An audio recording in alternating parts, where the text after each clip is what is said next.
Mesdames et messieurs, bienvenue à cette session d'information de 13h de la télévision du Burkina, dont voici le sommaire.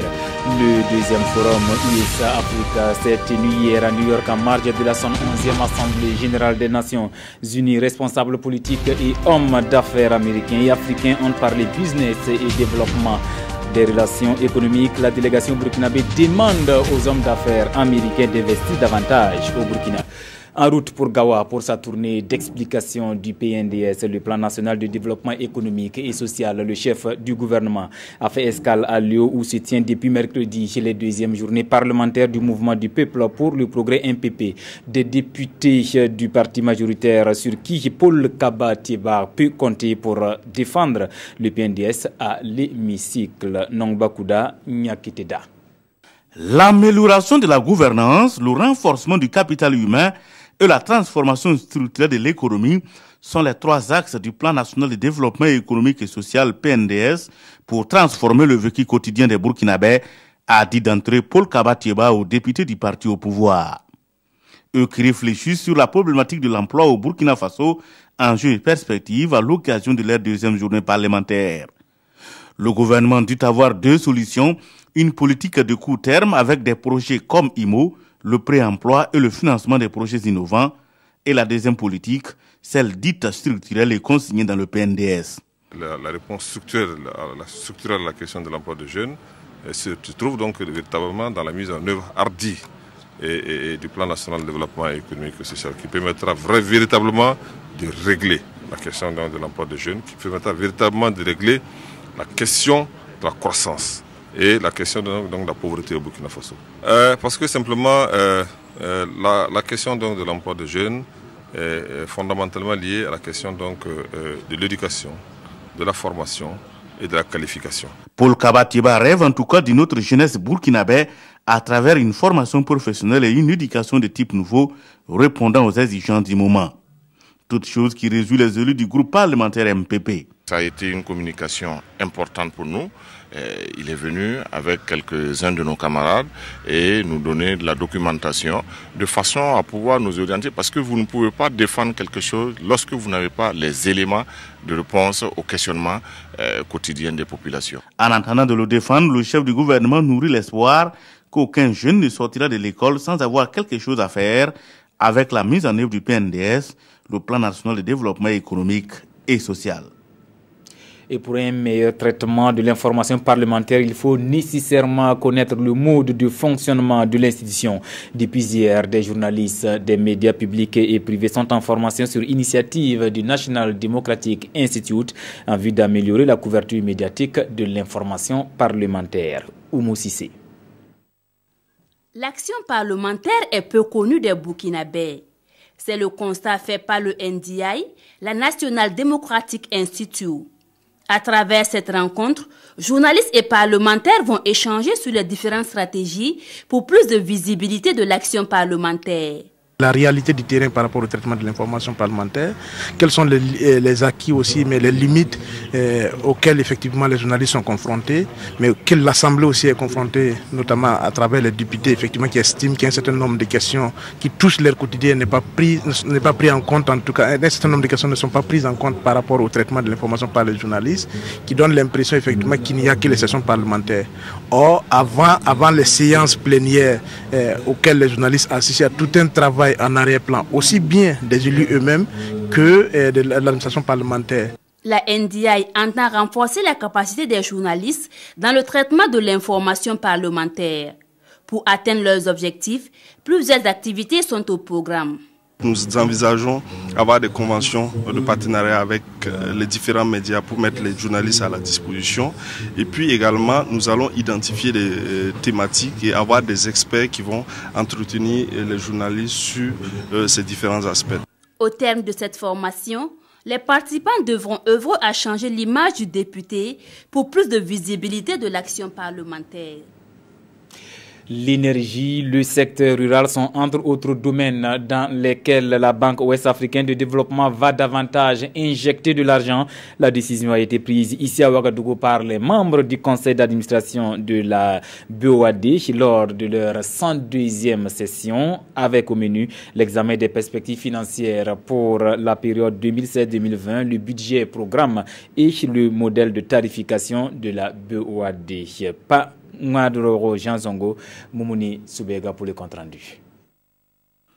Plusieurs dossiers sont inscrits dans l'agenda de la 102e session du conseil d'administration de la BOAD, la Banque ouest-africaine de développement. À Ouagadougou, les membres du conseil ont à examiner les directives générales des perspectives financières 2016-2020 et le budget programme 2017-2019 de la banque. Autre question à passer en revue, le nouveau modèle de tarification des prêts de la BOAD et les secteurs essentiels du développement des États membres. À ce jour, notre institution a contribué à la réalisation d'environ 1500 km de lignes électriques d'interconnexion entre États, ainsi qu'au renforcement pour une puissance de plus de 1000 MW des moyens de production, pour un montant total de 230 milliards de francs CFA. Selon le président de la BOAD, l'institution bancaire a contribué à soutenir l'émergence des entreprises, le développement des États membres et la diversification du secteur financier dans l'espace UEMOA. Ces prises de participation s'élèvent à plus de 128 milliards de francs CFA pour 118 opérations, dont 82% pour les institutions financières nationales et régionales. Malgré ce bilan jugé positif, la BOAD compte aller encore de l'avant. Pour la zone UEMOA, l'économie devrait rester vigoureuse en 2016 avec un taux de croissance d'environ 7% tiré de l'accroissement des investissements selon Christian Adevelan. Dans cette perspective, la BOAD envisage de renforcer ses interventions afin de répondre aux besoins d'investissement des États membres qui vont de plus en plus croissants. Ouvrons la page Samao de cette édition. Vous l'avez suivi, cette semaine des activités minières d'Afrique de l'Ouest a été marquée dès le premier jour par des expositions de matières, de matériel et d'engins miniers, des machines de dernière génération. Zoom avec Adama Giti et Mohankun Dabiri. Du haut de ces 10 mètres environ, cette perforeuse ne s'impose pas que par sa taille, mais surtout par ses qualités. Selon les spécialistes, cette machine est la plus performante dans le domaine de la recherche géologique au Burkina. Une SRAM P645WS du BIMGEP, c'est une machine de forage en circulation inverse. C'est une machine de dernière génération. Elle est électronique à la différence des toutes premières machines qui sont mécaniques. Donc avec cette machine, il y a la rapidité même d'intervention. La SRAM est conçue pour servir aussi bien pour le forage d'eau que pour le forage minier et géotechnique. En forage minier, il y a des dispositifs qu'on appelle des boosters, qui sont donc des amplificateurs de pression, qui permettent d'aller à des profondeurs de 250 à 300 mètres pour être beaucoup opérationnel. La machine contient un dispositif muni de diamants lui permettant de s'attaquer aux métaux les plus durs, nous confie l'ingénieur. Pour les terrains vraiment les plus durs, c'est la roche très dure, extrêmement dure, comme les basaltes hyper silicifiés. Sur ce type de terrain, il faut forcément utiliser les outils avec des passés diamantés. En plus de sa performance, la SRAM se veut économique. Depuis son acquisition en 2013, cette machine fait du BIMGEP une structure incontournable dans le paysage minier burkinabé. Elle est plus économique parce que la production même est carrément différente des machines antérieures. Elle est équipée techniquement. Vous voyez qu'il y a un bras bionique qui permet de soulever les tiges rapidement par rapport aux anciennes machines où c'est les hommes qui doivent s'esquinter. 1 milliard de francs CFA environ. C'est la somme qu'il a fallu au BIMGEP pour se doter de cette machine que ses ingénieurs présentent comme un bijou. Un outil qui permettra à la structure d'accroître son potentiel dans la recherche, mais surtout d'optimiser son rendement. Les femmes du secteur minier ne veulent pas rester à marge. Elles exigent leur implication quant aux décisions à prendre pour l'avenir du secteur minier au Burkina. Et elles l'ont fait savoir au cours d'un atelier à l'occasion de cette Samao première édition. Moussa Ouedraogo, Draman Guinée. Toutes ces femmes travaillent dans le domaine minier. Elles viennent des pays membres de l'UEMOA, de la Guinée-Conakry et du Ghana. Elles veulent s'assurer de leur prise en compte dans la gouvernance et la gestion des fonds miniers de développement local. L'occasion leur est offerte par l'Association des femmes du secteur minier du Burkina, AFEMIB.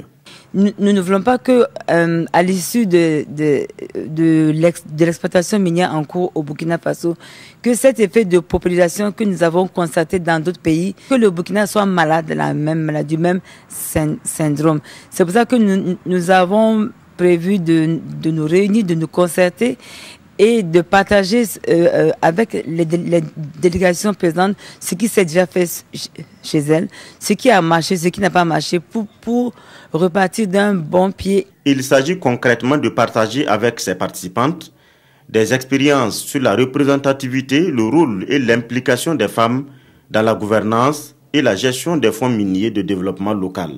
Comment est-ce que dans le cas du Burkina où il y a un projet de texte qui va mettre en place bientôt ce fonds-là, comment est-ce qu'on peut s'inspirer de cette expérience sous-régionale pour impliquer davantage, comme le thème l'indique, les femmes dans la gestion et la gouvernance de tels fonds? Les travaux se tiennent en marge de la première édition de la Semaine des activités minières d'Afrique de l'Ouest. Les résultats vont servir de base pour mener un plaidoyer auprès des décideurs des sites miniers au niveau de chaque pays représenté. L'orpaillage, source de revenus pour près d'1 million de Burkinabés, est cependant la principale cause de dégradation de notre environnement. À défaut de l'interdire, il mérite d'être repensé. L'orpaillage ou l'artisanat minier, comme le définit le nouveau code, laisse des traces indélébiles et la Samao est l'occasion idéale pour en parler aux acteurs. Isaka Ouedraogo, Zalissa Sanfo. Depuis des siècles, ils se sont rués vers l'or. Et aujourd'hui encore plus. Pourtant, pour chaque once d'or recherché, trouvé ou non, une plaie béante s'ouvre pour l'environnement.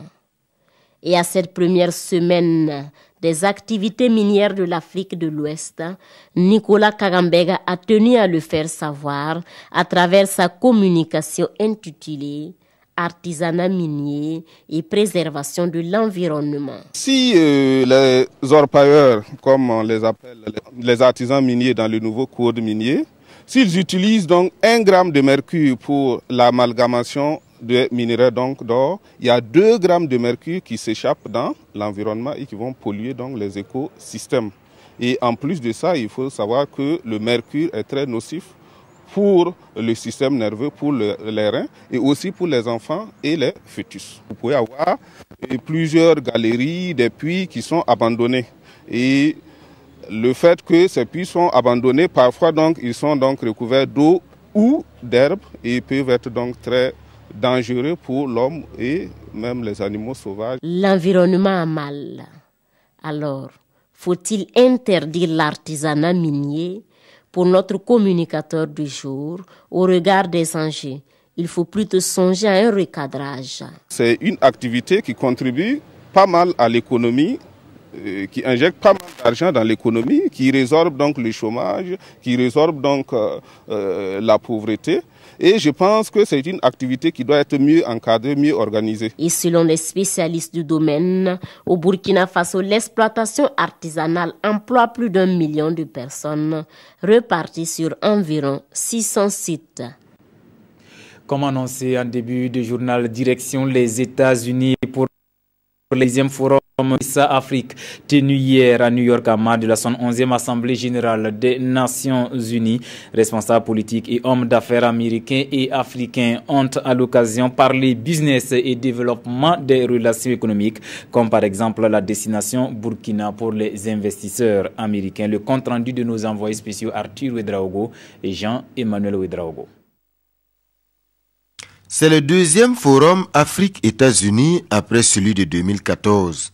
2 ans après, c'est l'heure d'un premier bilan et les motifs de satisfaction sont nombreux.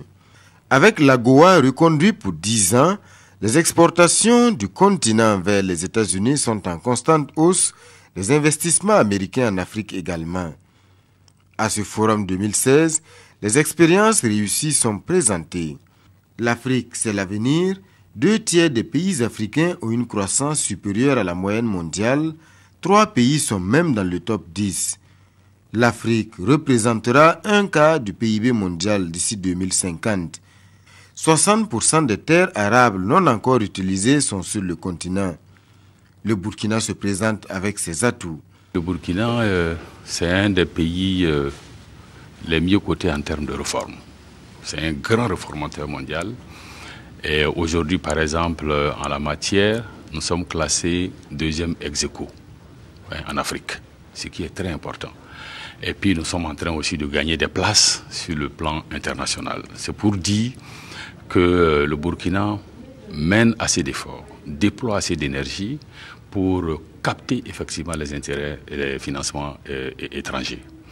Nous pensons que aujourd'hui, le PNDS donc qui est la référence en termes d'investissement au FASO et le développement, aujourd'hui est placé en très bonne pôle et c'est une confiance renouvelée et retrouvée vis-à-vis donc du Burkina vis-à-vis de l'étranger, surtout ici au niveau donc des États-Unis. Les multinationales américaines affichent ici leur intérêt pour l'Afrique. Infrastructures, transport, énergie, industrie, autant de secteurs prioritaires où beaucoup reste encore à faire. Ce forum se veut un cadre concret, le principe parler affaires, conclure des accords dans un esprit gagnant-gagnant. Retour au FASO pour parler sport. Les meilleurs sportifs de l'année 2016 ont été célébrés samedi au Palais des Sports de Ouaga 2000. La nuit AJSB 23e du genre a tenu à récompenser les acteurs sportifs, mais aussi des personnalités ayant marqué l'année sportive 2015-2016. Après le rendez-vous manqué de 2015, les journalistes sportifs ont une nouvelle fois sacrifié à la tradition. Compte rendu signé Jean-Modeste Ouedraogo. Le temps d'une soirée, les journalistes sportifs ont déposé leurs plumes et leurs micros pour célébrer les performances et les mérites des sportifs qui se sont illustrés au cours de la saison 2016. C'est une cérémonie de gala 23e du genre. L'occasion pour les hommes de médias de marquer une halte et jeter les projecteurs sur ceux qu'ils considèrent comme les meilleurs. La cuvée 2016 de la Nuit des Champions, la Nuit de l'Excellence saluée, est pleine de promesses et pleine d'engagement. Ils sont jeunes, voire très jeunes. Ils ont de l'ambition propre pour un Burkina, présent de la plus belle manière sur les différents podiums à travers le monde. Les lauréats de cette nuit regardent tous vers Tokyo 2020 et rongent leurs freins pour que le titaniel, l'hymne de la victoire, soit entonné comme l'ont été les hymnes nationaux de certains pays au niveau donc de la sous-région. Ainsi, au cours de cette soirée, des sportifs comme Zalissa Kiemde au handball, Yaya Diarra au basketball, Angelica Ouedraogo en natation ont reçu un trophée, des gadgets et la somme de 100 000 francs CFA chacun. Au total, 25 sportifs ont été mis sur le piédestal. Outre les sportifs, la GSB a décerné des trophées de reconnaissance à des personnalités qui œuvrent à la promotion du sport. Ainsi, l'ambassadeur du Japon, Masato Futaishi, Marcel Zoma, PDG de Pullman Distribution, Adama Ouedraogo, PDG de Staff, et Jean Yameogo, président du CNOSB, ont été distingués. On s'arrête là pour l'actualité de cette mi-journée. Merci de l'avoir suivi et bon week-end à tous.